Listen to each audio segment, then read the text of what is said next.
喂，大家好，今日咧又係讀你聽嘅時候啦。咁呢個遠大前程咧就進入咗第8節，咁我哋第7次錄音嘅。咁上回講到邊度咧？講到去阿 Jo 嘅背景。係啊，阿 Jo 嘅背景係點啊？用咩形容詞嘅形容？唔記得喎。完全冇印象。唔知啊。佢老豆毒打佢同佢老母嘛，係咪啊？咁佢有冇機會讀書啊？冇啊。冇啊，即係基本上係一個完全唔識寫嘅人咯。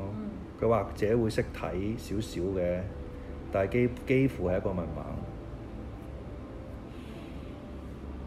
咁之後點呢？唔知啊。冇印象啊，完全。咁個主角發生咩事至得㗎？新嘅展開嚟㗎嘛。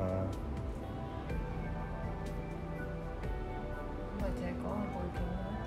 梗係唔係啦，新嘅展開啊都話。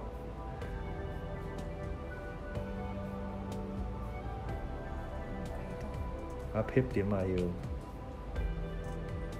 我要去嗰個女人屋企。係啦，冇錯啦。呢個女人係咩來頭咧？有錢嘅。係咯，但係就即係好離群啦，當然。即係同村入面嘅人啊，鎮入面嘅人就唔係鎮啊，應該係倫敦嚟呢度。即係佢同市入面嘅人就冇咩往來啦，係咪啊？咁但係阿 Pip 嘅家姐認為呢個係一個好好嘅機會啦。萬一佢睇中咗你做佢繼承人，佢咪大把遺產？呢個女人獨居㗎嘛，自己一個啫嘛，係咪啊？咁咯。咁但係個女人點解要一個細路去佢屋企？個原因係咩啊？唔知喎，係啦。究竟發生咩事？係咪單純一個獨居老人要人陪啊？定係有啲背後有啲咩咧？係啦。咁阿 Pip 對於自己嗰個前路係點咧？其實都係好迷茫，唔好搞啦。其實都係好迷茫嘅。OK，咁繼續咯喎。喂，聽唔明啊，出聲咯喎，唔好一味聽，然之後唔知發生咩事喎。好啦，Chapter 8啦 ，Mr. Pumblecook，OK，即係佢個 uncle 啦，係咪 ？Premises in the high street of the market town, were of a peppercorny and farinaceous character, as the premises of a corn chandler and seedsman should be. It appeared to me that he must be a very happy man indeed.To have so many little drawers in his shop， 應該似係賣雜貨鋪嗰啲人啦，嗰啲族啊買嗰啲種子嗰啲。And I wondered when I peeped into one or two on the lower tiers and saw the tied-up brown paper packets inside, whether the flower seeds and bulbs ever wanted of a fine day to break out of those jails and bloom. It was in the early morning after my arrival that I entertained this speculation.On the previous night, I had been sent straight to bed in an attic with a sloping roof, which was so low in the corner where the bedstead was that I calculated the tiles as being within a foot of my eyebrows. In the same early morning, I discovered a singular affinity between seeds and corduroys.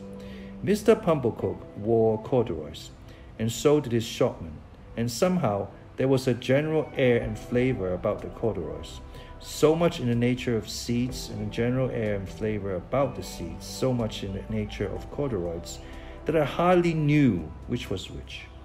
The same opportunity served me for noticing that Mr. Pumblecook appeared to conduct his business by looking across the street at the saddler, who appeared to transact his business by keeping his eye on the coachmaker, who appeared to get on in life by putting his hands in his pockets and contemplating the baker,who in his turn folded his arms and stared at the grocer, who stood at his door and yawned at the chemist. The watchmaker, always poring over a little desk with a magnifying glass at his eye, and always inspected by a group of smock frogs poring over him through the glass of his shop window, seemed to be about the only person in the high street whose trade engaged his attention. 即係呢度形容佢啲做生意嗰啲環境咧，其他店主嗰啲情況。好啊。Mr. Pumblecook and I breakfasted at 8 o'clock in the parlour behind the shop, where the shopman took his mug of tea and hunch of bread and butter on a sack of peas in the front of premises. I considered Mr. Pumblecook wretched company. Besides being possessed by my sister's idea that a mortifying and penitential character ought to be imparted to my diet, besides giving me as much crumb as possible in combination with as little butter, and putting such a quantity of warm water into my milk that it would have been more candid to have left the milk out altogether. His conversation consisted of nothing but arithmetic. On my politely bidding him good morning, he said pompously, 7 times 9, boy. And how should I be able to answer, dodged in that way in a strange place, on Nancy's stomach? I was hungry, but before I had swallowed a morsel, he began a running sum that lasted all through the breakfast. 7 and 4 and 8 and 6 and 2 and 10 and so on. 知唔知發生咩事啊？係啊，考佢數學啊嘛。And after each figure was disposed of, it was as much as I could do to get a bite or a sup before the next came, while he sat at his ease, guessing nothing, and eating bacon and hot roll in a gorging and gormandizing manner. For such reasons, I was very glad then when 10 o'clock came and we started for Miss Havisham's, though I was not at all at my ease regarding the manner in which I should acquit myself under that lady's roof. Within a quarter of an hour, we came to Miss Havisham's house, which was of old brick and dismal, and had a great many iron bars to it. Some of the windows had been walled up. Of those that remained, all the lower were rustily barred. There was a courtyard in front, and that was barred. So we had to wait, after ringing the bell, until someone should come to open it. While we waited at the gate, I peeped in and saw that at the side of the house there was a large brewery. No brewing was going on in it, and none seemed to have gone on for a long, long time. A window was raised, and a clear voice demanded what name, to which my conductor replied, Pumblecook. The voice returned, quite right, and the window was shut again, and a young lady came across the courtyard with keys in her hand. This, said Mr. Pumblecook, is Pip. This is Pip, is it? Returned the young lady, who was very pretty and seemed very proud. Come in, Pip. Mr. Pumblecook was coming in also when she stopped him with the gate. Oh, she said, did you wish to see Miss Havisham? If Miss Havisham wished to see me, returned Mr. Pumblecook, discomfited. Ah, said the girl, but you see she don't. She said it so finally in such an undiscussable way that Mr. Pumblecook, though in a condition of ruffled dignity, could not protest. But he eyed me severely, as if I had done anything to him, and departed with the words reproachfully delivered. Boy, let your behaviour here be a credit unto them which brought you up by hand. I was not free from apprehension that he would come back to propound through the gate. And 16, but he didn't. My young conductress locked the gate, and we went across the courtyard. It was paved and clean, but grass was growing in every crevice. The brewery buildings had a little lane of communication with it, and the wooden gates of that lane stood open, and all the brewery beyond stood open, away to the high enclosing wall, and all was empty and disused. The cold wind seemed to blow colder there than outside the gate, and it had a shrill noise in howling in and out at the open sides of the brewery, like the noise of wind in the rigging of a ship at sea.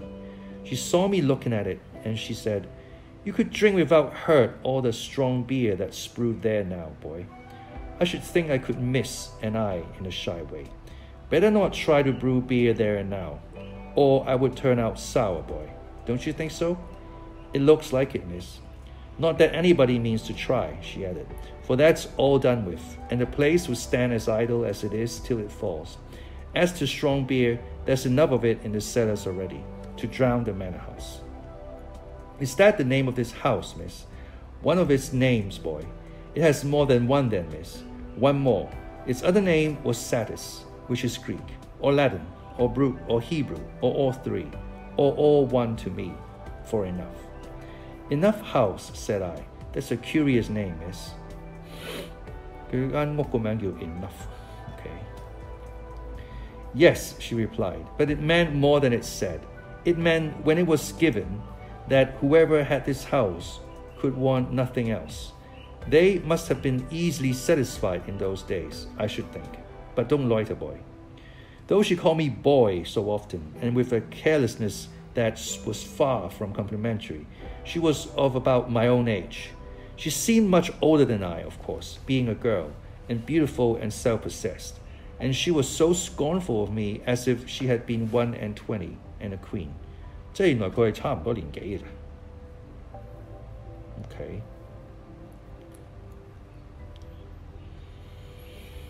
She was about my own age 喎，都差唔多嘅啫。We went into the house by a side door.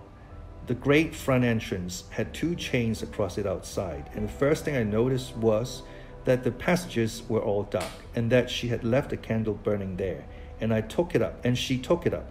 And we went through more passages and up a staircase, and still it was all dark, and only the candle lighted us. At last we came to the door of a room, and she said, "Go in." I answered, more in shyness than politeness, "After you, miss." To this she returned, "Don't be ridiculous, boy. I'm not going in." And she scornfully walked away, and what was worse, took the candle with her. This was very uncomfortable, and I was half afraid. However, the only thing to be done being to knock at the door, I knocked, and was told from within to enter. I entered, therefore, and found myself in a pretty large room, well lighted with wax candles. No glimpse of daylight was to be seen in it. It was a dressing room, as I supposed from the furniture, though much of it was of forms and uses then quite unknown to me. But prominent in it was a draped table with a gilded looking glass, and that I made out at first sight to be a fine lady's dressing table. Whether I should have made out this object so soon if there had been no fine lady sitting at it, I cannot say. In an armchair, with an elbow resting on a table and her head leaning on that hand, sat the strangest lady I have ever seen, or shall ever see. She was dressed in rich materials, satins and lace and silks, all of white. Her shoes were white, and she had a long white veil dependent from her hair, and she had bridal flowers in her hair, but her hair was white. Some bright jewels sparkled on her neck and on her hands, and some other jewels lay sparkling on the table. Dresses less splendid than the dress she wore, and half-packed trunks were scattered about. She had not quite finished dressing, for she had but one shoe on. The other was on the table near her hand. Her veil was but half arranged. Her watch and chain were not put on, and some lace for her bosom lay with those trinkets, and with her handkerchief and gloves and some flowers and a prayer book all confusedly leaped about the looking-glass. It was not the first few moments that I saw all these things, though I saw more of them in the first moments than might be supposed. But I saw that everything within my view which ought to be white had been white long ago, and had lost its lustre and was faded and yellow. I saw that the bride within the bridal dress had withered like the dress, and like the flowers, and had no brightness left but the brightness of her sunken eyes. I saw that the dress had been put upon the rounded figure of a young woman, and that the figure upon which it now hung loose had shrunk to skin and bone. Once I had been taken to see some ghastly waxwork at the fair, representing I know not what impossible personage lying in state. Once I had been taken to one of our old marsh churches to see a skeleton in the ashes of a rich dress that had been dug out of a fold under the church pavement. Now, waxwork and skeletons seemed to have dark eyes that moved and looked at me. I should have cried out if I could. "Who is it?" said the lady at the table. "Pip, ma'am." "Pip? Mr. Pumblecook's boy, ma'am. Come to play?" "Come nearer. Let me look at you. Come close." It was when I stood before her, avoiding her eyes, that I took note of the surrounding objects in detail, and saw that her watch had stopped at 20 minutes to 9, and that a clock in the room had stopped at 20 minutes to 9. "Look at me," said Miss Havisham. "You are not afraid of a woman who has never seen the sun since you were born." I regret to state that I was not afraid of telling the enormous lie comprehended in the answer. No. Do you know what I touch here? She said, laying her hands, one upon the other, on her left side. Yes, ma'am. What do I touch? Your heart. Broken. She uttered the word with an eager look, and with strong emphasis, and with a weird smile that had a kind of boast in it. Afterwards, she kept her hands there for a little while, and slowly took them away as if they were heavy. I'm tired, said Mrs. Havisham. I want diversion, and I have done with men and women. Play. I think it will be conceded by my most disputatious reader that she could hardly have directed an unfortunate boy to do anything in the wide world more difficult to be done under the circumstances. I sometimes have sick fancies, she went on, and I have a sick fancy that I want to see some play. There, with an impatient movement of the fingers of the right hand. Play, play, play. For a moment, with the fear of my sisters working me before my eyes, I had a desperate idea of starting round the room in the assumed character of Mr. Pumblecook Chase Cart. But I felt myself so unequal to the performance that I gave it up, and stood looking at Miss Havisham in what I suppose she took for a dogged manner, inasmuch as she said, when we had taken a good look at each other, Are you sullen and obstinate? No, ma'am, I'm very sorry for you, and very sorry I can't play just now. If you complain of me, I shall get into trouble with my sister, so I would do it if I could. But it's so new here, and so strange, and so fine, and melancholy. I stopped, fearing I might say too much, or had already said it, and we took another look at each other. Before she spoke again, she turned her eyes from me and looked at the dress she wore, and at the dressing table, and finally at herself in the looking-glass. So new to him, she muttered, so old to me, so strange to him, so familiar to me, so melancholy to both of us. Call Estella. As she was still looking at the reflection of herself, I thought she was still talking to herself, and kept quiet. Call Estella, she repeated, flashing a look at me. You can do that. Call Estella at the door. To stand in the dark in a mysterious passage of an unknown house, bawling Estella to a scornful young lady neither visible nor responsive, and feeling it a dreadful liberty so to roar out her name, was almost as bad as playing to order. But she answered at last, and her light came along the dark passage like a star. Miss Havisham beckoned her to come close, and took up a jewel from the table, and tried its effect upon her fair young bosom, and against her pretty brown hair. Your own one day, my dear, and you will use it as well. Let me see you play cards with this boy. With this boy? Why, he is common labouring boy. I thought I overheard Miss Havisham answer, only it seemed so unlikely. Well, you can break his heart. What do you play, boy? Asked Estella of myself, with the greatest disdain. Nothing but beggar my neighbours, miss. Beggar him, said Miss Havisham to Estella. So we sat down to cards. 即係叫佢玩牌啦，叫個靚妹同佢係咪啊？咁個遊戲叫咩名咧？就係 Beggar My Neighbour。我唔知咩係 Beggar My Neighbour 啦。OK， 總之佢就係大家都識玩㗎啦。It was then I began to understand that everything in the room had stopped, like the watch and the clock, a long time ago. I noticed that Miss Havisham put down the jewelry exactly on the spot from which she had taken it up, and Estella dealt the cards. I glanced at the dressing table again, and saw that the shoe upon it, once white, now yellow, had never been worn. I glanced down at the foot from which the shoe was absent, and saw that the silk stocking on it, once white, now yellow, had been trodden ragged. Without this arrest of everything, this standing still of all the pale, decayed objects, not even the withered bridal dress on the collapsed form could have looked so like grave clothes, or the long veil so like a shroud. So she sat, corpse-like, as we played at cards, the frillings and trimmings on her bridal dress looking like earthy paper. I knew nothing then of the discoveries that are occasionally made of bodies buried in ancient times, which fall to powder in the moment of being distinctly seen. But I have often thought since that she must have looked as if the the admission of the natural light of day would have struck her to dust. "He calls the knaves jacks, this boy," said Estella with disdain before our first game was out. "And what coarse hands he has, and what thick boots!" I had never thought of being ashamed of my hands before, but I began to consider them a very indifferent pair. Her contempt for me was so strong that it became infectious, and I caught in. She won the game and I dealt. I misdealt, as was only natural, when I knew she was lying in wait for me to do wrong, and she denounced me for a stupid, clumsy labouring boy. "You say nothing of her," remarked Miss Havisham to me as she looked on. "She says many hard things of you, but you say nothing of her. What do you think of her?"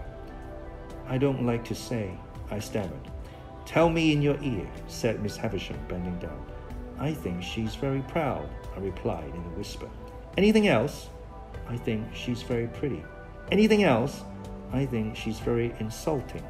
"Anything else?" "I think I should like to go home and never see her again, though she's so pretty."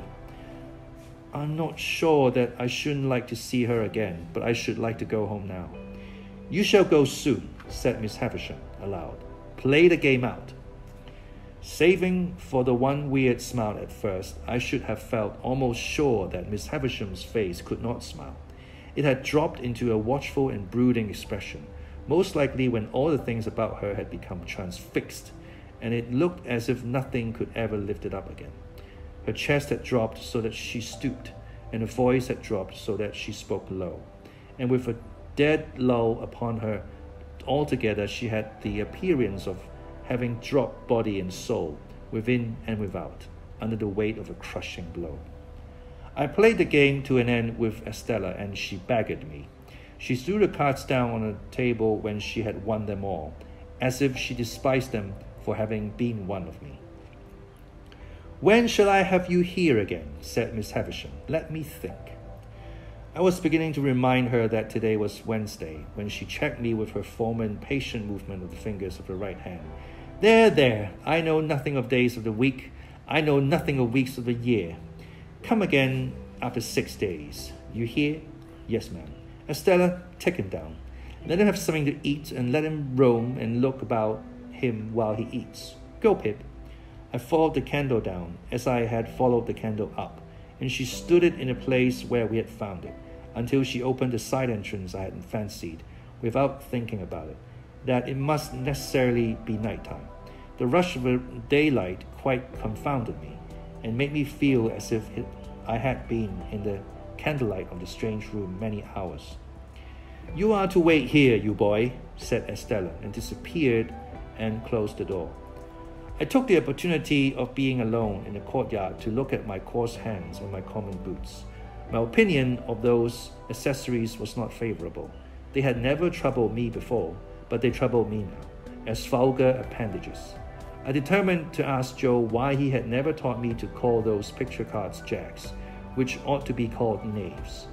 I wished Joe had been rather more gently brought up, and then I should have been so too.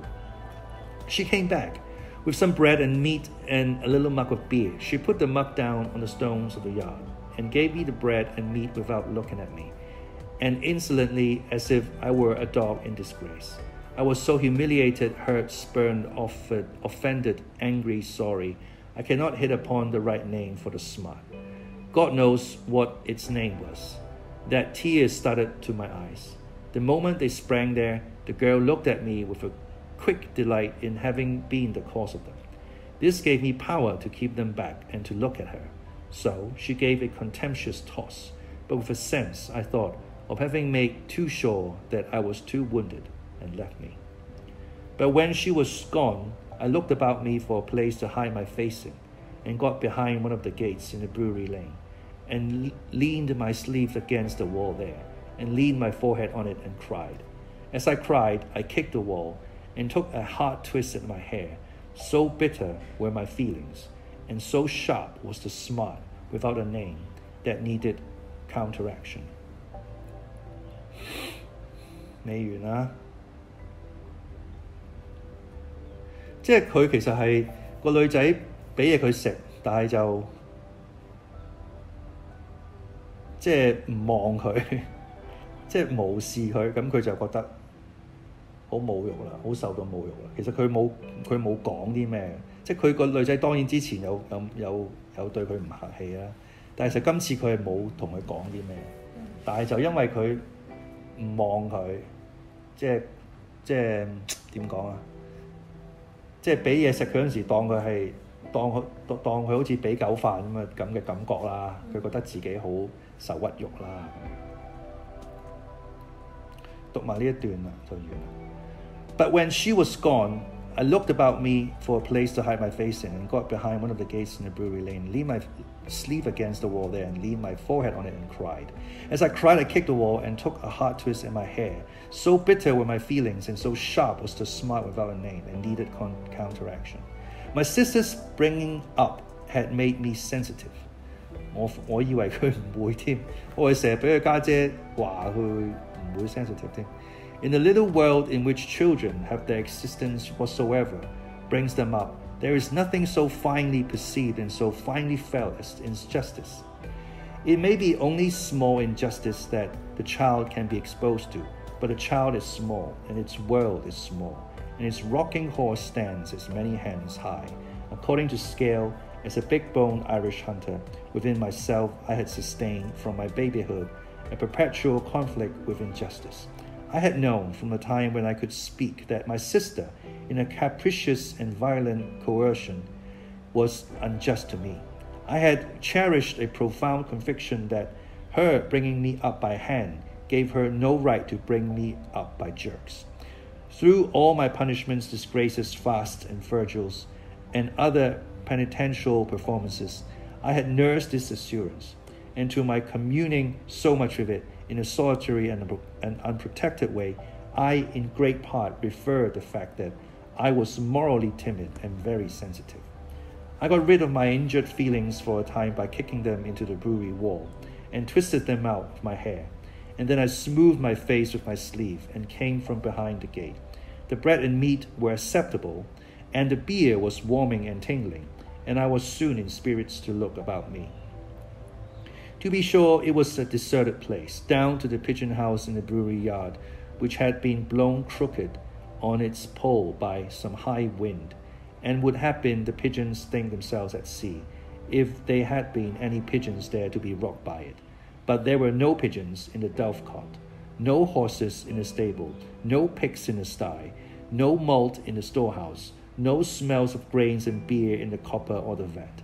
All the uses and scents of the brewery might have evaporated with its last reek of smoke. In a barnyard there was a wilderness of empty casks, which had a certain sour resemblance of better days lingering about them, but it was too sour to be accepted as a sample of the beer that was gone, and in this respect I remember those recluses as being like most others. Behind the furthest end of the brewery was a rank garden with an old wall, not so high but that I could struggle up and hold on long enough to look over it, and see that the rank garden was the garden of the house, and that it was overgrown with tangled weeds, and that there was a track upon the green and yellow paths, as if someone sometimes walked there, and that Estella was walking away from me even then. But she seemed to be everywhere, for when I yielded to the temptation presented by the casks, and began to walk on them, I saw her walking on them at the end of the yard of casks. She had her back towards me, and held her pretty brown hair spread out in her two hands, and never looked round, and passed out of my view directly. So in the brewery itself, by which I mean the large paved lofty place in which they used to make the beer, and where the brewing utensils still were, when I first went into it, and rather oppressed by its gloom, stood near the door looking about me, I saw her pass among the extinguished fires, and ascend some light iron stairs, and go out by a gallery high overhead, as if she were going out into the sky. It was in this place and at this moment that a strange thing happened to my fancy. I thought it a strange thing then, and I thought it a stranger thing long afterwards. I turned my eyes, a little dimmed by looking up at the frosty light, towards a great wooden beam in the low nook of the building near me on the right hand, and I saw a figure hanging there by the neck, a figure all in a yellow white, with but one shoe to the feet, and it hung so that I could see that the faded trimmings of the dress were like earthy paper, and that the face was Miss Havisham's, with a movement going over the whole countenance as if she were trying to call to me. In a terror of seeing the figure, and in terror of being certain that it had not been there a moment before, I at first ran from it, and then ran towards it, and my terror was greatest of all when I found no figure there. Nothing less than the frosty light of the cheerful sky, the sight of people passing beyond the bars of the courtyard gate, and the reviving influence of the rest of the bread and meat and beer would have brought me round. Even with those aids, I may not have come to myself as soon as I did, but that I saw Estella approaching with the keys to let me out. She would have some fair reason for looking down upon me, I thought, if she saw me frightened, and she would have no fair reason. She gave me a triumphant glance in passing me, as if she rejoiced that my hands were so coarse and my boots were so thick, and she opened the gate, and stood holding it. I was passing out without looking at her, when she touched me with a taunting hand. "Why don't you cry?" "Because I don't want to." "You do," said she. "You have been crying till you are half blind, and you are near crying again now." She laughed contemptuously, pushed me out, and locked the gate upon me.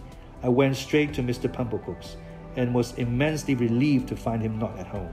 So leaving word with the shopman on what day I was wanted at Miss Havisham's again, I set off on the 4-mile walk to our forge, pondering as I went along on all I had seen, and deeply revolving that I was a common labouring boy, that my hands were coarse and my boots were thick, that I had fallen into a despicable habit of calling knaves jacks, that I was much more ignorant than I had considered myself last night, and generally that I was in a low-lived bad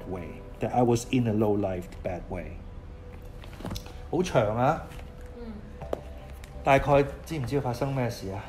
都去到有個女仔。係啊，其實係呢個叫 Estella 嘅呢個女仔啦，係咪？同佢之間嘅互動，呢個 Estella 對佢點啊？佢兩個關係都唔可以話唔係幾好，都要話係頗差㗎啦。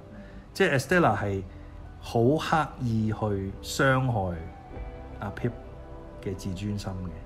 咁而偏偏喺呢一度咧，阿 Pip 就自己否白，就係佢係一個幾 sensitive 嘅細路仔嚟嘅。佢話因為佢家姐對待佢嘅緣故啦。我以為會調翻轉啦，佢都成日都俾人哋講㗎啦，佢反而應該唔係，點知原來唔係，即係佢成日俾家姐講咁啊，搞到佢即係好 sensitive 嘅。咁所以喺呢個女仔面前咧，佢雖然就表現得都叫做倔強啦，但係其實內心係好 hurt 嘅，因為女仔就係會諷刺佢啦，即係話佢咩啊？話佢即係話佢基本上就話佢低等人咯，話佢出身唔好咯，話你咩都唔識咯，跟住你叫啤牌隻 Jack， 你唔叫 Names 叫 Jack 咁咯。即係呢啲好，即係好多嘢，即係同埋即係佢即係令到阿 Pip 會離開，終於離開嘅時候，佢會反省下，咦，原來我喺人哋嘅眼中，我係一個咁樣嘅人，佢先真正明白到，即係喺人哋嘅眼中睇到佢自己咯。因為佢平時佢冇呢啲咁樣嘅人同佢玩噶嘛，佢淨係得阿 Jo 啫嘛，係咯，咁啊記唔記得呢個Miss Havisham 仲想唔想見阿 Pip 咧？想啊，幾時啊？係啊，6日後再見佢。咁唔知係咪淨係玩啤牌啦？今次淨係玩一陣啤牌嘅啫。啊，咁玩完啤牌就送啤牌。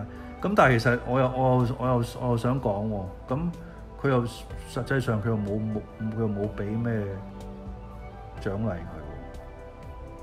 講真，即係佢俾少少嘢佢食啦，連阿 Pip 自己覺得嗰啲嘢食係一般啫喎。